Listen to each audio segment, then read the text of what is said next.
के अज्ञात व्यक्ति द्वारा गोली चलावल गई। यह हादसा में मुन्ना बुरा तरह से घायल हो गई। मौका वारदात का ये बड़न तोहर मुन्ना भैया लड़का गोली चलावले बाड़े। अरे राकेश भैया क्या करता तू मुन्ना पे गोली चलावले बाड़े। ये बखरबानी हम कैमरामैन जीतू जायसवाल के साथ है सिटी हॉस्पिटल में, जहां मुन्ना के जख्मी हालत में भर्ती कर गई है। डॉक्टर के मुताबिक मुन्ना के हालत बहुत नाजुक बा। भैया बेटी चलावल गई। मुन्ना भैया, हमारे भैया की का हो गई मां? बेटी तुम्हारा अपना भैया की का हो गई? ना रुआ मत रोओ बेटी मत रोओ तुम्हारा अपना आपके हम राजेश के बढ़िया से जाने ली उ काम ना कर सकेला। ओकरा के फसावल गइल बा। तोरे भैया कुछो ना हो कि भगवान सब ठीक कर दी है। उनका के कुछो ना हो कि तू इतना घबरा मत, सब ठीक हो जाई, सब ठीक हो जाई, चिंता मत कर। काहे हमारे भैया के मारला? हम तोहर भैया के मरले नहीं की, हमरा पर यकीन करा। हम तोहर भैया साथे बात कर गइल रही। अचानक कुछ लोग आके मुन्ना भैया पर गोली चलावे लगले। एकरा से पहले हम मुन्ना भैया के बचा पाईती। वो इंस्पेक्टर मिर्जा के हमरा पर झूठा इल्जाम लगावे लगल कि गोली हमें चलावनी है। देखा हम क्रिया खा के कहता नहीं कि तोहर भैया का हम ना मरनी। हमरा भैया के क्यों मर्डर है? अरे तू शांत हो जा। देखा तोहरा हमार बात पे विश्वास दिखे ना, अपन गुरु मामा जी के छुके कहते हम तोहर भैया का ना मरनी। हमारे भैया के पास ले चला प्लीज। ओही जा पुलिस बा, अगर हम गई तो पुलिस हमरा अरेस्ट कर ली। हम जाए, हम कुछ न सुनी, हमरा के हमारे भैया के पास ले चला। ठीक बाटे, हम तोहरा के तोहर भैया के पास ले जाए। ए बेटा ए तोरा के जहाँ जाए के बाद जाए, हम कुछो ना बोला। तुम्हार के जगह अभी हम टीवी में देखनी है कि पुलिस खोजा था तोरा गिरफ्तार करे खातिर। रुआ कोनो चिंता मत करी। The case is complicated, but we have to save him anyhow. ओके सर।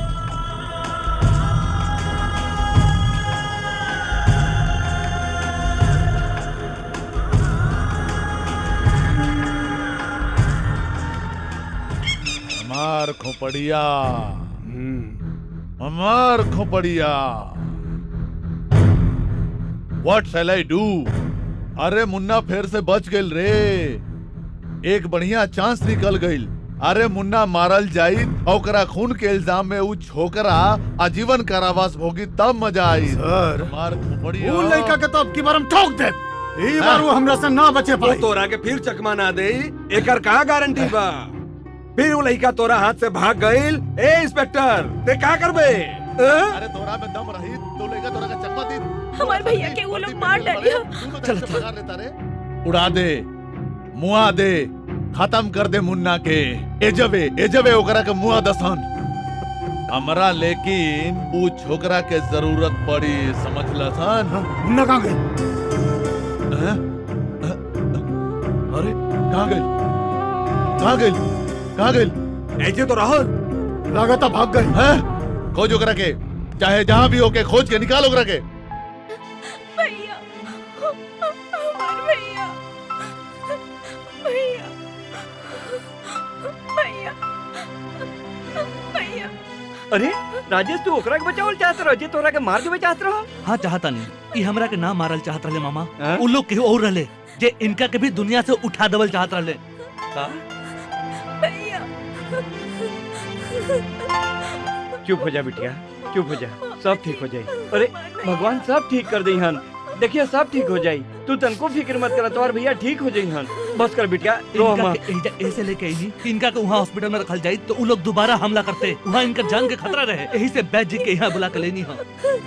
वैद्य जी बड़ा अनुभवी बनी और यहाँ के जेकर भी इलाज करेले, वो चाहे कैसनो बीमारी होके वो आदमी ठीक हो जाला। वैद्य जी के इलाज से भैया ठीक हो जाइए। राजेश तू तो हिजा बाड़ा, कोई तो तोरे घर वालन के का हाल होखी? सुनली है पुलिस वाले तोरे घर वाले पे अत्याचार करत बड़ा। हाँ मामा जी, हम घर जाकर देख क्या होता है। वो लोग कैसन बा? हाँ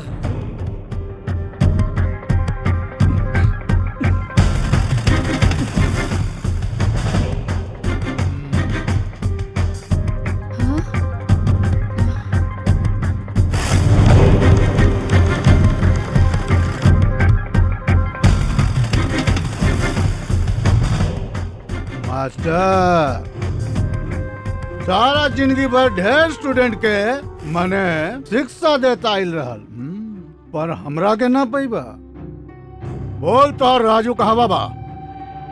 अरे तोहरा के सुनाई नहीं देत बा का? शिट! लड़का तो मुआ गइल रहले, बच कैसे गइल? पूछ, अपन भगवान से पूछ। अरे ओकरा के तो भगवान बचैले हैं, ओकरा के मार सकेला। आज हम बहुत खुश बनी, बहुत खुश बानी। जेकर बल पर तू लोग अकड़ेला वो तब मुंह गईल। मुन्ना मुंह गईल। तू भी मरबे, जरूर मरबे। हमार नाम जेबी मिर्जा और हम कर देते हैं ढीला सबके पुर्जा। तो हर लड़के के मुंह आदे बुढ़वा बोल बोल तो हर बेटा कहाँ बा? बता वहाँ पर ना ना ना ना एजा यहाँ पर एजा ना ना ना ना ओजा पता ना कहाँ चल गई। एजे तो ना ना ना ना एजे एजे एजे हमरा के देख के तू खुश हो गईला हाय? ढेर चालाकी करबा तो सीधा ऊपर भेज दे। बाबूजी तू सबके लेके गाड़ी में बैठा चल। तोहरा नैना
चिंता जिन करा बेटी, सब ठीक हो जाए। हम सब बानी ना तोरे साथे। हमार भैया बाबूजी तोरा भैया ठीक हो जाए। हमारे भैया ठीक हो जाए ना। भगवान पे भरोसा रखो।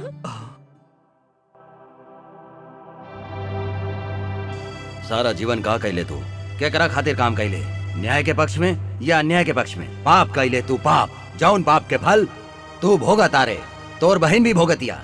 देखा तारे बेचारी कितना कष्ट भोगतिया। देख उहे लोग के आसरा में बिया जेकरा के तू कष्ट देले। तोर इहे सजा बा, तोर इहे प्रायश्चित बा। प्रायश्चित? कौन बात के प्रायश्चित? कौन पाप कैले बानी? खुद के रक्षा कैल पाप है का? ए तोहरा के ही दुनिया मारल चाहत रहे, जे तोहरा के बचैलस तू ओकरा खातिर काम कैले, तू ओकरा एहसान के कर्ज उतर ले। जाए दे, जौन हो गई ओकरा के भूल जो। अब का करें के बा ऊ सोच ले। चंदन बाबू के परिवार बहुत कष्ट झल्ले बा। मुन्ना तू उन लोगन से क्षमा मांग ले। तोहरा बहन के जीवन साथी मिल गई बा, ओकरा साथे ही ऊ खुश रही। अब तू स्वस्थ होई के ऊ दोनों के बियाह करा दी है। अब खुद के जीवन के संवारे खातिर तू ये सब काम छोड़ के पुलिस के सामने आत्मसमर्पण कर दी है।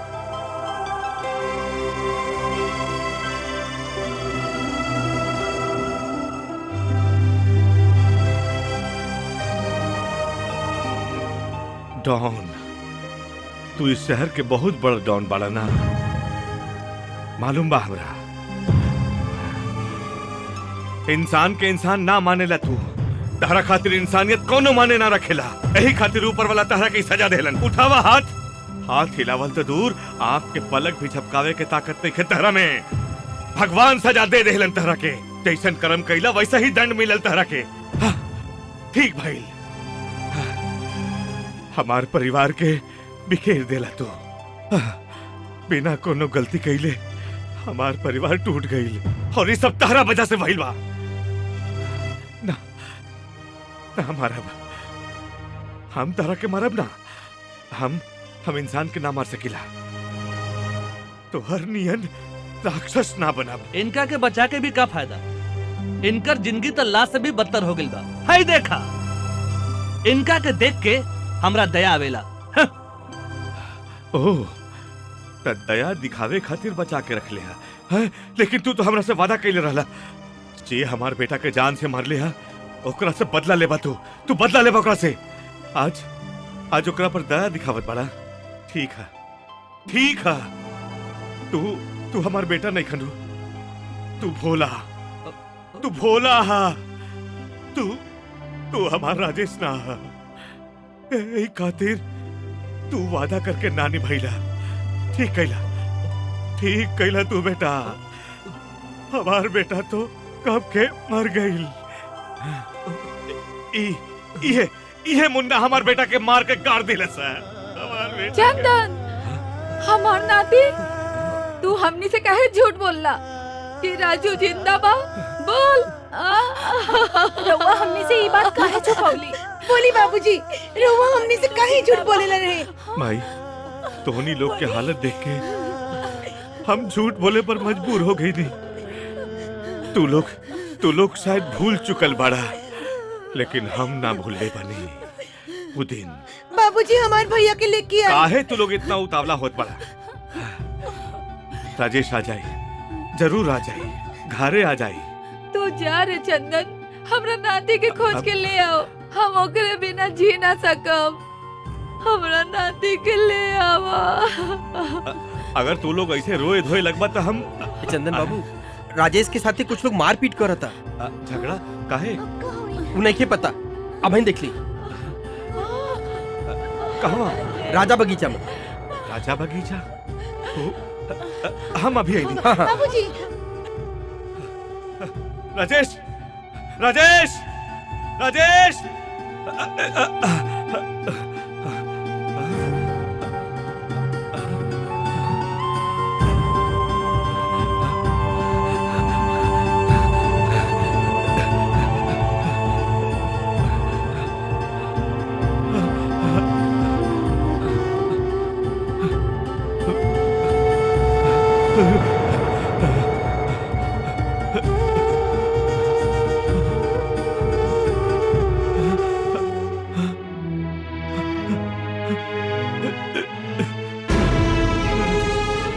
तू हमरा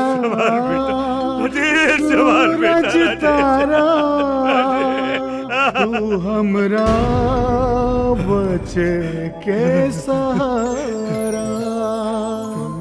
सारा जीवन तो के रखब संभार के, आज न तोरे पे आई अखिया के तारा। तू अखिया के तारा तू। राजेश, लाई लिटा दे, लाई। भैया आ जाइए। कहाँ हुए? बाबूजी कहीं गए? आराम से संभाल। राजेश, कहाँ भी राजेश? राजेश बेटा, हमारा राजेश बेटा। राजेश, अंकल अब का हुई? सब लोग अंदर बाड़े। अंकल आप ही कुछ करी, हमरा तो दिमाग नहीं काम करत बा। माला तू ठीक बालू नो? चंदन बाबू, इनका के 2-3 आ आउट जाए। टेस्ट करवावे राजेश, के आ पड़ी, जाई। तभी आगे की ट्रीटमेंट चालू आ गइल का? अच्छा तो हम चलत हैं। हमार राजेश आ गइल का? कहाँ बा? अब का माजी, अंकल आप ही कुछ करिए। अब हम सबको कैसे बताएं कि राजेश मर गए? राजेश कहाँ बा?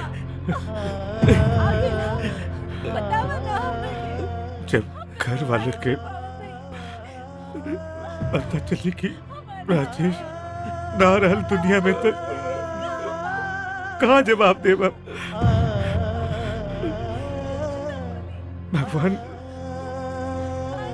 भगवान ये सब का कइले। तू एगो काम करा बेटा, तू क्रियाक्रम के तैयारी करा, हम आवता नहीं। हम कुछ ना भूल वो दिन वो दिन अचानक राजेश जैसन भैया भैया चुटकी भैया भैया भैया बेटा तू तनिक यहाँ आवा आवा जी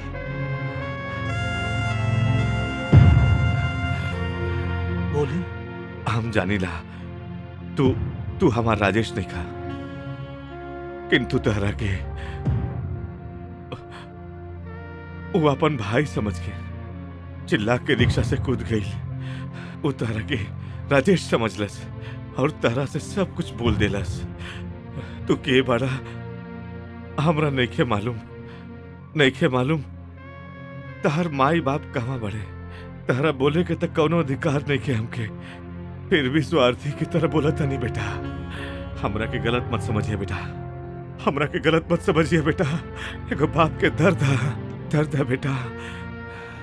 बेटा हमरा के नहीं के पता तू के बड़ा कहाँ रहेला तू। हमार दिल कहता कि भगवान तहरा के हमरे खातिर भेजले बड़न। हाँ बेटा तहरा के हमार परिवार के बचावे खातिर भेजले बड़न। हमार परिवार के जे बर्बाद कर देले बा ओकरे संहार खातिर भगवान तहरा के भेजले बड़न बेटा। हमार राजेश के वापस भेज दिलन बेटा तू हमार राजेश ना बनबा। बोला तू हमार बेटा ना बनबा। हम हाथ जोड़ता नहीं बेटा, दया करा तू हमार बेटा बन जा। एक असहाय बाप पर दया करा बेटा, हमार बेटा बन जा बेटा। बाबूजी राजेश तो चल गेले, बाकी ई भोला था बाटे। राहु राजेश ई भोला के अंदर जिंदा बाटे। ली ही सबके बदला ई भोला ली ही भोला। ए माई तू ए तरह से काहे रो रहल बाड़ू हैं? अरे हिटलर दादी आखिर में तू हो रो देलू का? तोहरा अपन ही पोता पर तनको भरोसा नहीं खे।